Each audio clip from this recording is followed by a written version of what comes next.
Kumusta? Ngayon, bubuksan natin ang isang napakalaking kwento, ang salaysay tungkol sa pinakaunang rebelyon na nangyari sa Kalawakan. So, paano nga ba nagkaroon ng gulo sa isang lugar na sinasabing perpekto? Yan yung malaking tanong, di ba? Para masagot yan, kailangan muna nating unawain ano ba ang sistema ng pamamahala sa langit. Okay, so bago pa man nating pag-usapan yung pag-aalsa, mahalagang maintindihan muna natin ano ba yung batas ng kahariang tinutulan, ano ba yung pundasyon nito. Ayon sa ating pinag-aaralan, ang sentro ng lahat ng ito ay ang kanyang trono. Ito ang simbolo ng kapangyarihan at pamamahala sa buong sanglilha. At para mas malinaw pa, sinasabi mismo sa awit na itinatag ng Panginoon ang trono niya sa langit at ang kaharian niya ay nagahari sa lahat. Kumbaga, walang duda, ito ang sentro ng universal na gobyerno. Pero ito yung napakagandang parte. Hindi lang ito tungkol sa kapangyarihan. Ang pamumuno na ito ay nakatayo sa 4 na haligi: katuwiran, katarungan, pag-ibig, at katotohanan. Yan ang mismong pundasyon. At sa lahat ng yan, ang pinaka-summary, ang puso ng batas ay pag-ibig. Simple lang, huwag kang gagawa ng masama sa kapwa. At itong ideya na ito na ang pag-ibig ang batas ay ang magiging sentro ng buong gulo.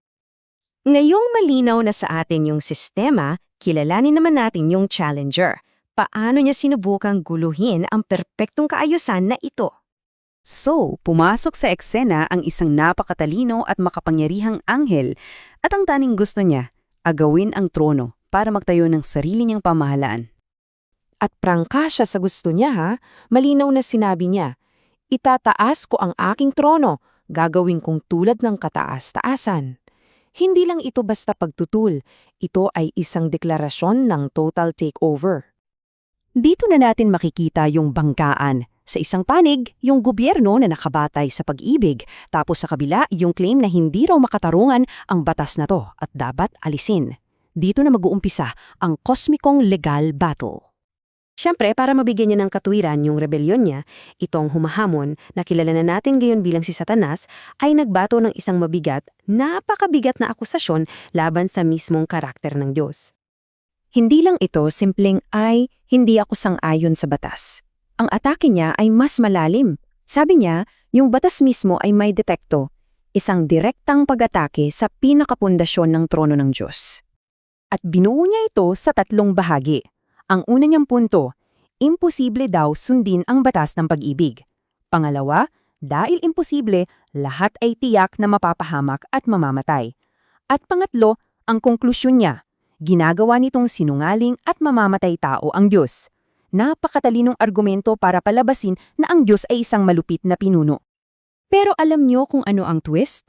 Ayon sa source, yung mismong mga akusasyon ni Satanas, yung pagiging sinungaling at mamamatay tao ay ang eksaktong paglalarawan pala sa sarili niyang pagkatao. So dahil sa akusasyon na yan, naharap ngayon ang Diyos sa isang malaking dilema at nang-iwan to ng isang napakahalagang tanong na kailangan nating pag-isipan. Teka muna, kung ang Diyos ay sobrang makapangyarihan, bakit hindi na lang niya winasak agad si Satanas? Bakit niya hinayaang magpatuloy ang nag-aakusa? Well, ipinapaliwanag dito na kung agad siyang winasak, parang kinumpirma lang ng Diyos ang akusasyon. Magmumukha siyang isang tirano na pinatahimik lang ang kanyang kritiko. At ang resulta, ang ibang mga nilalang ay maglilingkod sa kanya dahil sa takot, hindi dahil sa pag-ibig. Kaya ang ginawa, sa halip na agarang parusa, ay isang paraan ng pagpipigil o containment. Pansamantalang ikinulong ang mga nagrebelde habang hinahayaang lumabas at mapatunayan ang katotohanan. At sinusuportahan yan ng source natin na nagsasabing yung mga anghel na nagkasala ay inilagay sa mga tanikalan ng kadiliman habang naghihintay ng paghuhukom. So may paparating na final verdict. So ito talaga yung pinaka-importante sa lahat.